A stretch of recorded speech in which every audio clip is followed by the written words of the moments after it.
The date is the 23rd of November in 2010. Madrid is on top of the log of the UEFA Champions League with 2 games left against Ajax and Auxerre. But the thing is, Alonso and Ramos have a yellow card on their profiles. 2 yellow cards would get them 1 game suspension. Mind you, these are key players for Madrid. So what happened is that Madrid first scored 4 goals against Ajax to secure the game and a guaranteed top of the group finish. Then Alonso and Sergio did the unthinkable, provoking the ref into getting booked. Both players would receive 2 yellow cards each. Accumulating a total of 3 yellow cards in the Champions League means an automatic 1 game suspension, meaning they would have to sit out the last game of the group stages against Auxerre, which they did, and Madrid still ended up winning the game 4-0. But the plan was for both Ramos and Alonso to qualify for the next round of the last 16 with a clean yellow card record. A genius move from Madrid, hence former Arsenal player Ivanovic got a yellow card in the semi-final stages of the Champions League and was suspended from playing Chelsea's 2012 final as one of the key players.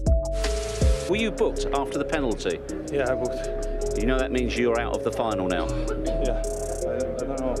Yeah. Unfortunately, that means you don't play in the final.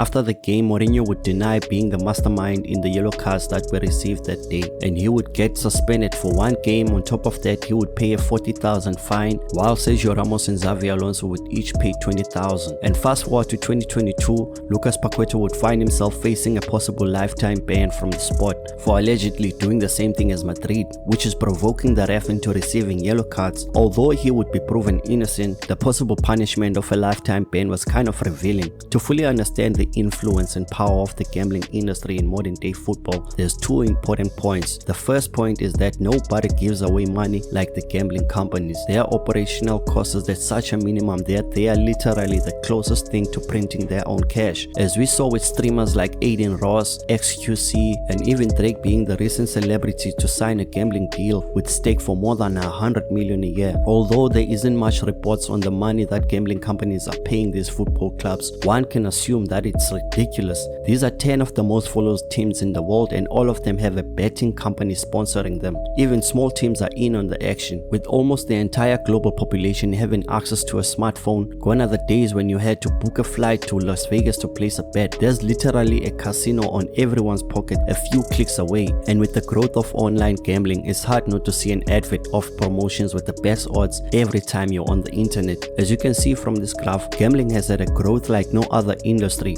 But the thing is, gambling companies need gamblers to lose money in order to keep making a profit, and the share of these profits goes directly to your favorite club's sponsorship money, which in turn enables them to keep affording these crazy salaries. But what if I told you that's just the surface level? What's really going on behind the scenes is really sinister, and my next point will break down why these football clubs need gambling to stay afloat and not the other way around.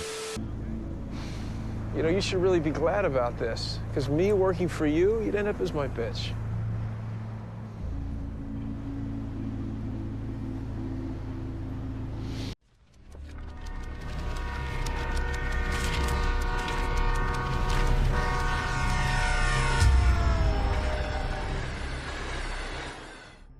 In recent times, football has seen a boom of financial profits. The type of money that has been thrown around has been ridiculous. Now granted, football is the most popular sport in the world, and because of that, commercial companies are more than willing to give out crazy amounts to be associated with football clubs, all in the name of marketing. The more eyes on a particular club, the greater the money that commercial companies are willing to pay for brand visibility. But then came in gambling. At first, gambling companies went into sponsoring teams for exposure, which is nothing different from Coca-Cola, Hyundai, and any other company that wants brand visibility. But as time went on, something bigger has been unfolding behind the scenes. Imagine a regular 9-to-5 employee, let's call him Steven.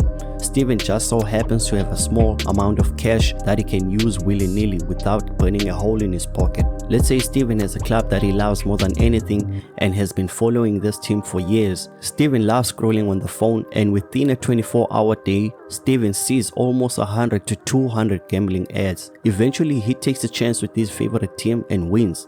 But then he finds out if he bets on 5 matches instead of 1, his odds will increase exponentially.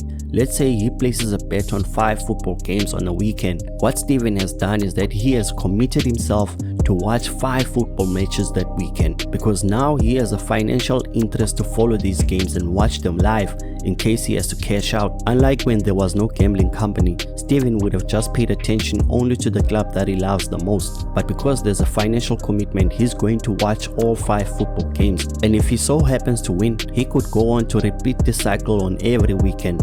In the grand scheme of things, what this has done is that games being played by small teams will see a rise in viewership, and this means the overall viewership of the league will rise across the board. Thanks to gambling, not only are people tuning in just to watch their favorite football teams, people are tuning in to watch small football teams too, because there's money to be made. Now when the league season ends, the overall viewership has gone up and the Premier League gets a 6.7 billion TV deal. And because teams are getting more views than ever, that means more commercial companies are willing to sponsor these teams for marketing purposes with more money than before. And the cycle keeps growing, the more online gambling keeps growing too. Now when you take away gambling, it's only common sense that the viewership will drop, right? Because our so-called Steven won't see a reason to watch Leeds versus Sunderland. In this case, gambling has just brought all sorts of eyeballs to watch these games being played by teams that have no popularity. And that's how gambling has become a permanent partner of the football world. Unlike the sponsorship of the tobacco industry